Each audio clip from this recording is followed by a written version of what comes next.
Shalom. First and foremost, I want to give all praises, honor, and glory to Yahweh, Bahasham, Yahweh Shai, Bahasham, Ruach Kodesh. Double honors to the elders and the apostles of Great Millstone, and peace and blessings to the elect. And today we're going to go into the book of Judges, the 7th chapter. And as we went through in the 6th chapter, as the Lord appeared unto Gideon and via an angel, and strengthened his hand to go against the Midianites. We see here in Judges chapter 7, verse 1, Then Jerubbaal, who is Gideon, and all the people that were with him, rose up early and pitched beside the well of Harod, so that the host of the Midianites were on the north side of them, by the hill of Moreh, in the valley.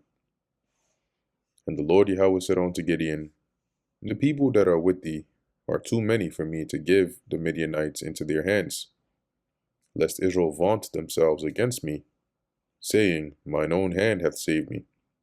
So, in order for the Lord to be truly glorified in this victory, he needed to dwindle the numbers a lot more, because, as he said here, the word vaunt is like to glorify themselves or magnify themselves against the Lord, to say, oh, it was, because of our strength that we were delivered.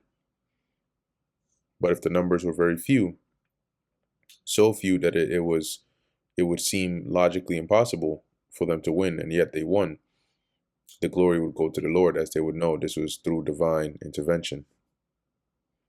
Now therefore go to, proclaim in the ears of the people, saying, Whosoever is fearful and afraid, let him return and depart early from Mount Gilead. So this would be the first weeding of the, reducing or reduction of the army. So those that, weren't fully resolved, right, that had fear in their hearts, he sent them back. And they returned of the people, when there returned of the people 20 and 2,000, and there remained 10,000. And the Lord said unto Gideon, The people are yet too many.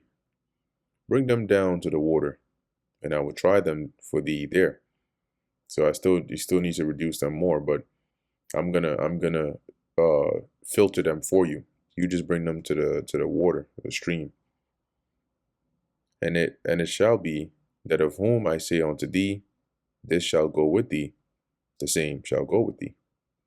And of whom I shall say, or of whomsoever I say unto thee, this shall not go with thee, the same shall not go. So he brought down the people onto the water. And the Lord Yahweh said unto Gideon, Every one that lappeth of the water with his tongue, as a dog lappeth, him shalt thou set by himself. Now the visual of this would be more like if you're at a stream and you fetch the water in your hand, and then you bring it towards your face, and then you drink from there. That is the visual of this first group that would be separated, and how they would drink water. Likewise, everyone that boweth down upon his knees to drink. And so the second group were those that would come down on hands and knees and basically put their face or their mouth to the actual stream to drink that way. So as it's worded in the NLT, it says here, I'll just get to the point. Divide the men into two groups. In one group, put all those who cup water in their hands and lap it up with their tongues like dogs. In the other group, put all those who kneel down and drink with their mouths in the stream. And the number of them that lapped, putting their hand to their mouth, were 300 men. But all the rest of the people bowed down upon their knees to drink water. And the Lord Yahweh said unto Gideon, By the 300 men that lapped will I save you. So that is your army. And deliver the Midianites into thine hand. And let all the other people go, every man onto his place. So the 9, was that? So it was 10,000 left, I believe. Yeah, so of the 9,700 men that went, drank from their hands and knees of the stream, they were sent back.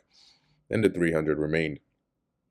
And also, interestingly enough, right, like it from the two positions of drinking water, one is more vulnerable than the other, right? One does leave you more vulnerable than the other.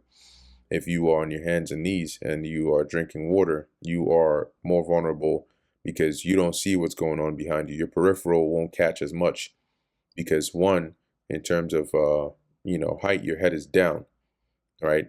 And so at most you can see either from the reflection of the water or from maybe a little bit of your right and your left, but you can't really see behind you or around you. As opposed to if you were, and your hands and knees are down, right?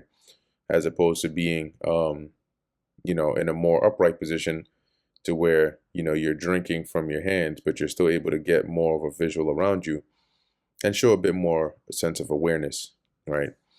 So even in that, you had some distinction between the instincts, the battle instincts, you could say, of the men over here. In any case, the Lord makes this separation for Gideon. Verse 8.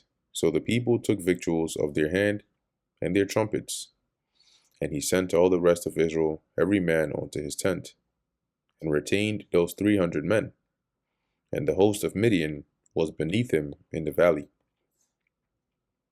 And it came to pass the same night that the Lord Yahweh said unto him, Arise, get thee down unto the host, for I have delivered it into thine hand. So up and go and take them over. They're now basically going to be at your mercy. But if thou fear to go down, go thou with Purah, thy servant, down to the host. So in other words, they're all yours, but if looking at the size of them, makes you hesitant or afraid, you sneak over by their camp with your servant Purah and listen, right? Verse 11, and thou shalt hear what they say. So you'll overhear their conversation. And afterward shall thine hands be strengthened to go down onto the host. So after hearing that, that'll give you all the courage you need, all the confirmation you need. Then went he down with Purah his servant outside onto the outside of the armed men that were in the host. So they didn't see Gideon and Purah, obviously, but they were nearby. And the Midianites and the Amalekites and all the children of the east lay along in the valley like grasshoppers for multitude. There were so many, right? It was like a field of grasshoppers. And their camels were without number. So there were so much, it was innumerable, as the sand by the sea, or by the seaside for multitude. So imagine seeing the sand on the beach. In fact, it's so much that you can't tell that it's tiny grains, right? And when Gideon was come, behold, there was a man that told a dream unto his fellow, and said, Behold, I dreamed a dream, and lo, a cake of barley tumbled into the host of Midian, and came unto a tent, and smote it that it fell, and overturned it, that the tent lay along. So one of the those in the army, in the camp of the Midianites says, Yo, I had a dream. It was mad weird. You had this like barley cake that just like rolled into the camp, and then basically when it came in there, it hit a tent, and the tent just like completely just folded and fell flat on the ground. And remember, these weren't like your small tents, right?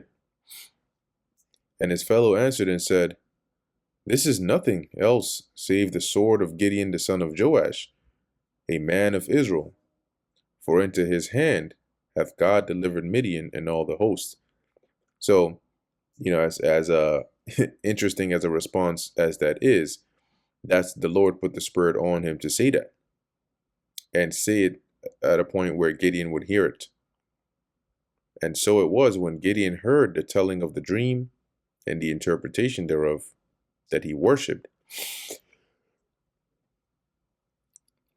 obviously being the Lord, and glorified and gave thanks to the Lord, and returned into the host of Israel, and said, Arise, for the Lord Yahweh hath delivered into your hand the host of Midian.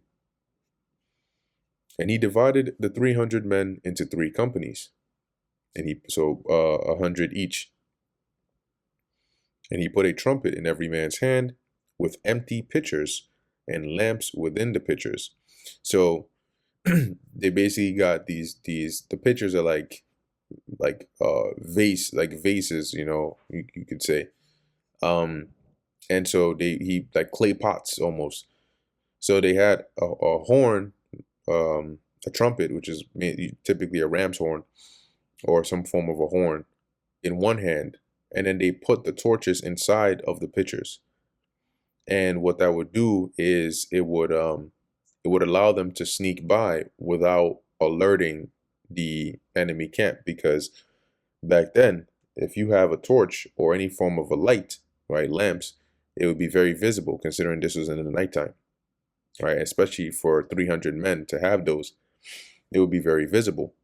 But hiding it in the pictures would dim the light, but or preserve it, but it would dim it. And this would allow them to sneak in or sneak closer to the camp to basically exact their plan. And he said unto them, Look on me, and do likewise. And behold, when I come to the outside of the camp, it shall be that as I do, so shall ye do. So keep your eyes on me, watch what I do, and when I get to the outside of the camp, just mimic everything that I do. When I blow a trumpet, or when I blow with a trumpet, I and all that are with me, then blow ye the trumpets also on every side of all the camp, and say, The sword of the Lord and of Gideon. So they were to surround the camp, and then, at Gideon's signal, they would do this. So Gideon and the 100 men that were with him came onto the outside of the camp in the beginning of the middle watch. Now, just as when you go into the New Testament, you had the Roman system, right, for the different watches. I believe they had 4 watches, which was like from the morning to the afternoon, evening, and so on. So about, give or take, like 6 a.m. to 9, right, and 9 to 12, then 12 to 3, and then 3 back to 6. But back then, during the time of Gideon, they weren't using the Roman system, right? And I believe they had about actually 3 watches, which was, more so, I believe, what, around like 6 to 10, 10 to 2, and then 2 to 6. So in the night watch, the middle watch would be around that, give or take 10 p.m. to like 2 a.m. kind of watch, that part of the night. And so as it says at the beginning of the middle watch, and they had but newly set the watch. So the reason it was called a watch as well is because, yeah, it's different brackets of time in the day, but they had guards, right, that would basically transition, like today, right? If you work security, they call it shifts, right? Somebody works the morning shift, somebody works overnight, somebody works the evening shift, and so on. That's even in most jobs. But long story short, the watch being newly set was meaning that they had just rotated the guards. And they blew the trumpets and brake the pitchers that were in their hands. And the 3 companies blew the trumpets and brake the pitchers, and held the lamps in their left hands, and the trumpets in their right hands, to blow withal. And they cried, The sword of the Lord Yahweh and of Gideon. So now imagine what it's like for the host, right? Where all of a sudden it's dark and you turn around and it's just like torch lights all everywhere, all surrounding you, and you hearing the pitchers being broken, and then you hearing this war cry.